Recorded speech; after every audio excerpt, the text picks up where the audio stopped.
제81주년 광복절을 기념해 뉴욕 매츠 시티필드가 K컬처로 물들었습니다. 트럼프 행정부가 $800 이하의 소액 소포에 부과해온 관세를 유지할 수 있다는 법원의 판결이 나왔습니다. 미국과 이란이 지난 6월에 체결한 종전 양해각서 MOU의 60일 협상 시한이 지난 16일에 성과 없이 종료됐습니다. 지난 13일 맘다니 뉴욕시장은 오는 9월부터 차일드케어 보조 프로그램 CCAP를 이용하는 22,000 가구의 보육비 본인 부담금을 시정부가 전액 납부한다고 발표했습니다.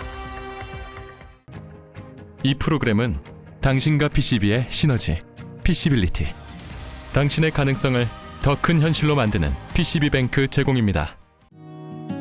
모두가 누릴 수 있는 권리, 바로 아름다움입니다. 키스는 누구나 더 쉽고 당당하게 자신의 아름다움을 즐길 수 있는 세상을 꿈꿉니다. 키스는 우리 모두의 미래가 더 아름답게 빛날 수 있도록 최선을 다할 것입니다. 당신의 아름다움의 모든 순간, 키스가 함께합니다.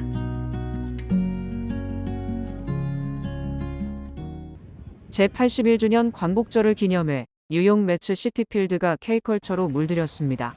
15일 열린 코리안 나잇 행사에 모인 수만 명의 야구 팬들이 한국 문화에 열광했습니다.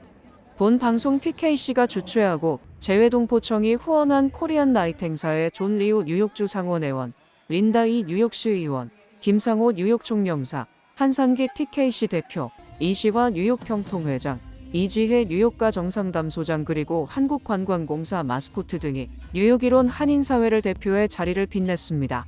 경기장 밖에서는 이송희 단장이 이끄는 퀸즈 YWCA 늘푸른 국악팀이 BTS 노래와 아리랑에 맞춰 야구장을 찾은 팬들과 함께 신명나는 공연을 펼쳤습니다. We are here, tens of thousands of people celebrating Korean Heritage Night here with the Mets. Today is August 15th. It's Korean Independence Day. It's so meaningful. And as a second gen myself, this is especially meaningful to have our heritage and our culture known, especially in a space this big. And it's things like this and events like this that help promote our culture, our contribution to New York City and to America.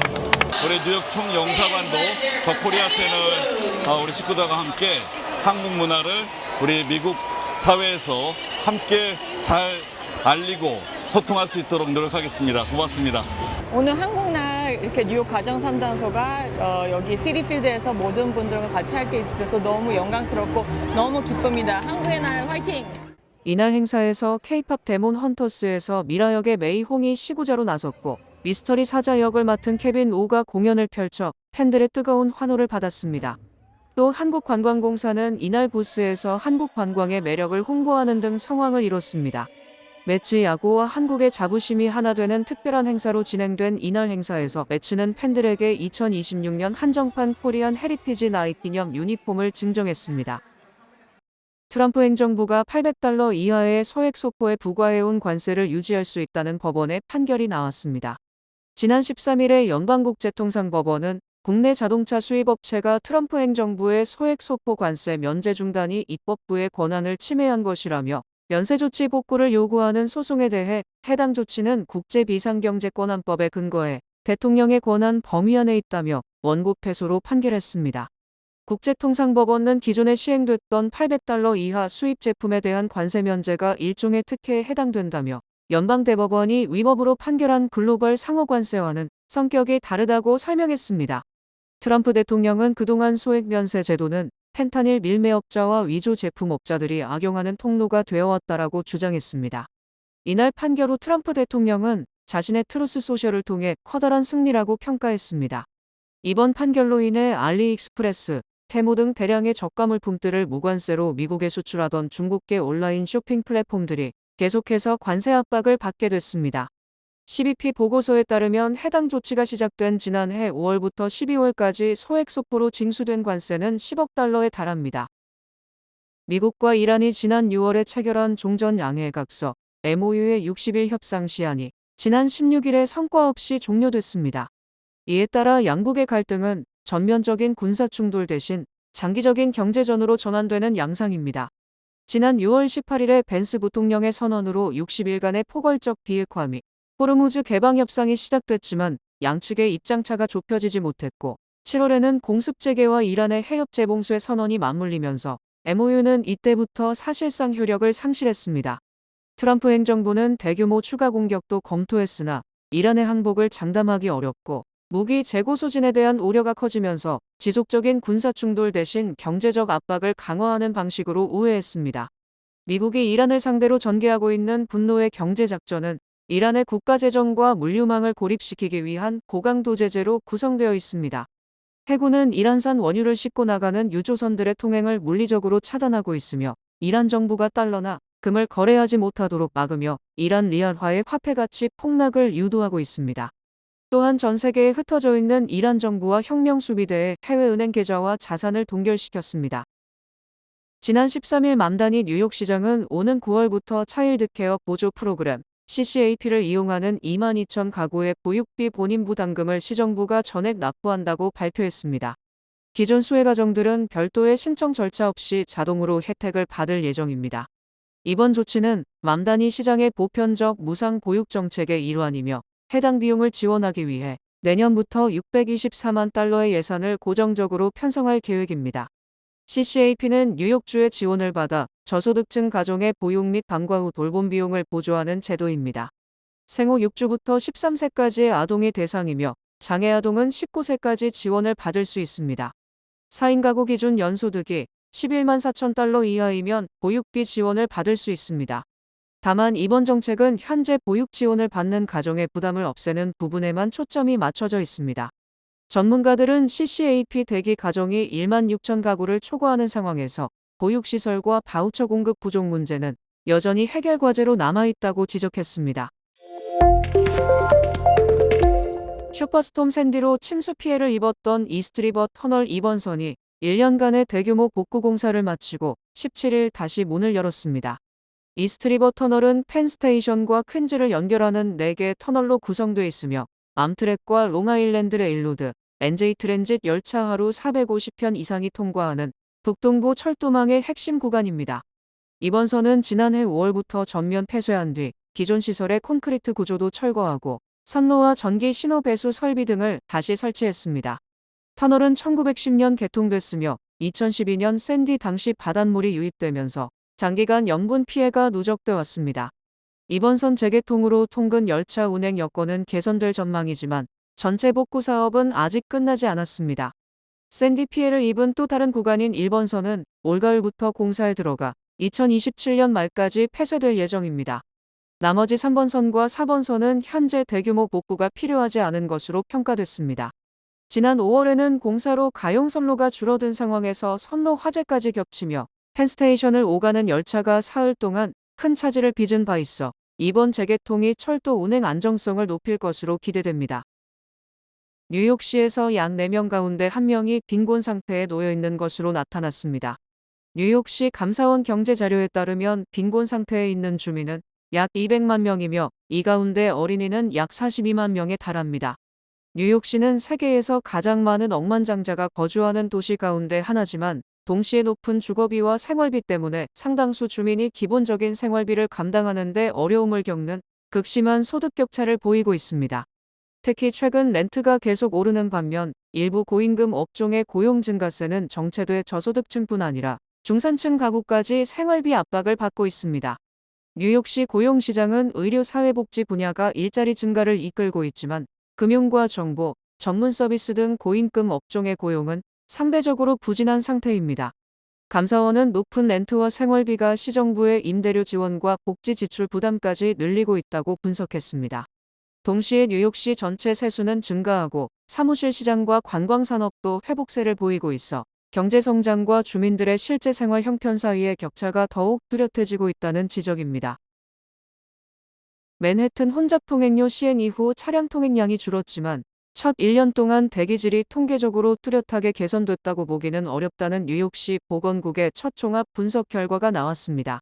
보건국은 혼잡 통행료 구역과 브롱스, 브루클린, 스태튼 아일랜드 등 주변 지역에서 미세먼지와 이산화질소, 일산화질소, 블랙카본 농도를 조사한 결과 대부분 지역에서 오염도가 소폭 낮아지거나 이전과 비슷한 수준을 유지했다고 밝혔습니다.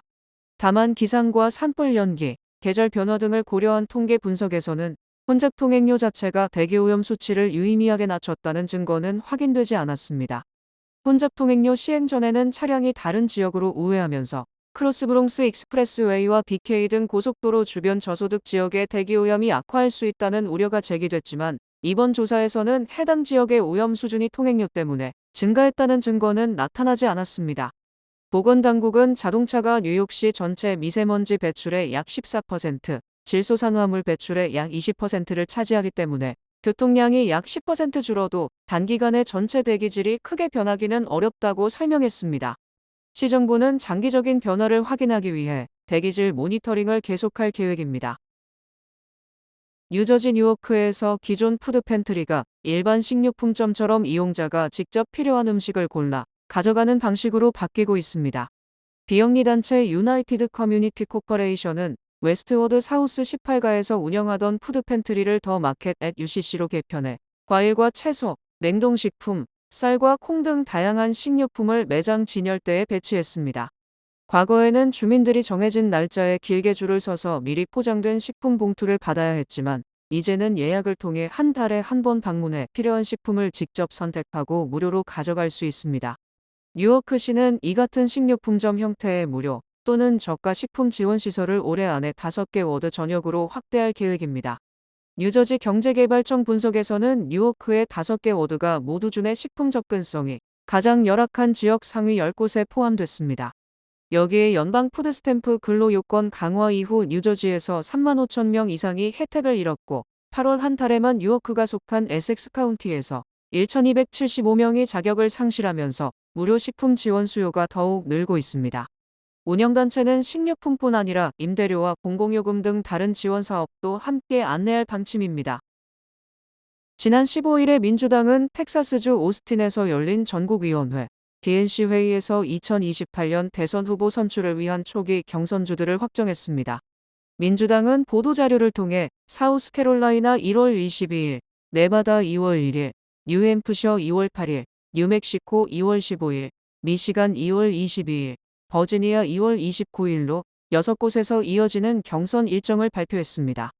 이번 개편의 핵심은 백인 비중이 높았던 전통적 경선지를 뒤로 미루고 인종 다양성과 노동자 표심을 반영할 수 있는 주들을 최전선에 배치한 것입니다. 기존에 가장 먼저 경선을 치르던 아이오와주와 뉴햄프셔주는 백인 인구 비율이 90%에 달해 민주당의 실제 지지층을 대변하지 못한다는 비판을 받아왔습니다. 전통적으로 대선 풍향계 역할을 했던 아이오와주와 조지아주는 이번 초기 경선 명단에서 최종 탈락했으며 뉴멕시코와 버지니아가 새롭게 이름을 올렸습니다. DNC 켄 마틴 의장은 당 역사상 가장 다양성을 잘 반영한 경선 일정이라고 평가했습니다. 공화당은 아직 경선 일정을 공식 발표하지 않았습니다. 지난 16일 파이낸셜 타임스는 아마존, 구글, 마이크로소프트, 메타가 건설하고 있는 데이터 센터 60곳이 모두 가동되면 연간 1억 150만 톤의 이산화탄소가 추가 배출될 수 있다고 발표했습니다. 이는 지난해 전체 탄소 배출량의 7%에 해당되는 수치이며 석탄발전소 27기 또는 승용차 2,400만 대의 연간 배출량과 유사한 수준입니다. 빅테크 기업들의 친환경 서약에도 불구하고 탄소 배출량이 늘어나는 이유는 전력 공급을 담당하는 유틸리티 회사들의 화석연료 의존도가 높아졌기 때문입니다.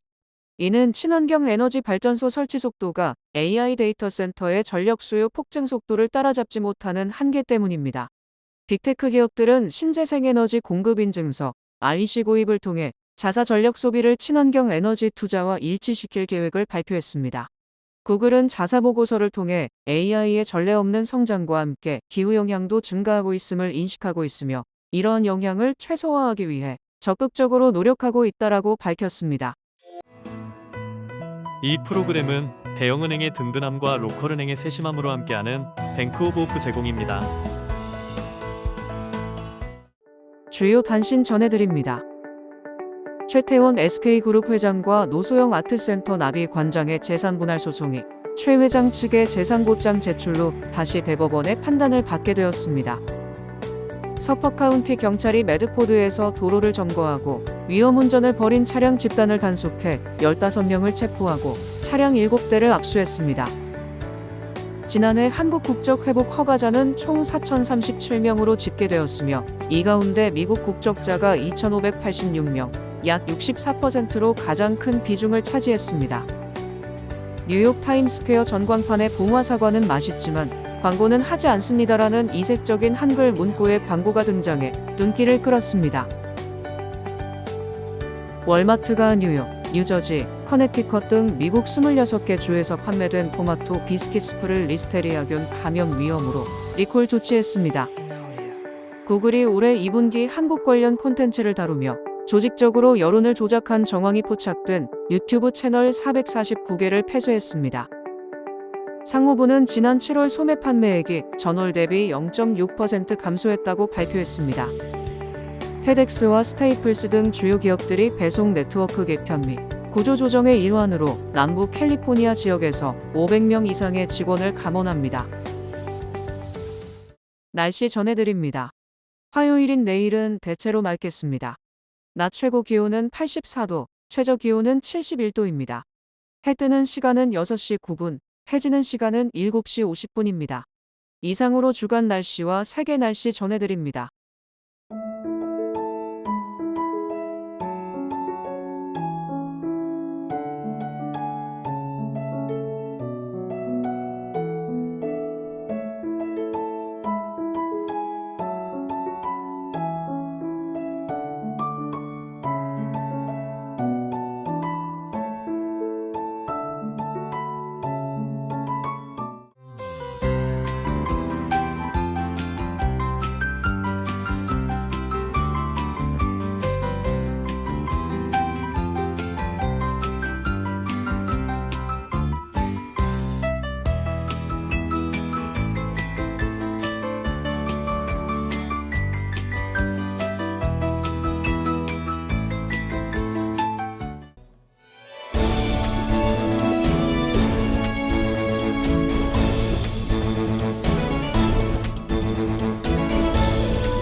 이상으로 8월 17일 월요일 TKC 뉴스데스크 여기서 마치겠습니다.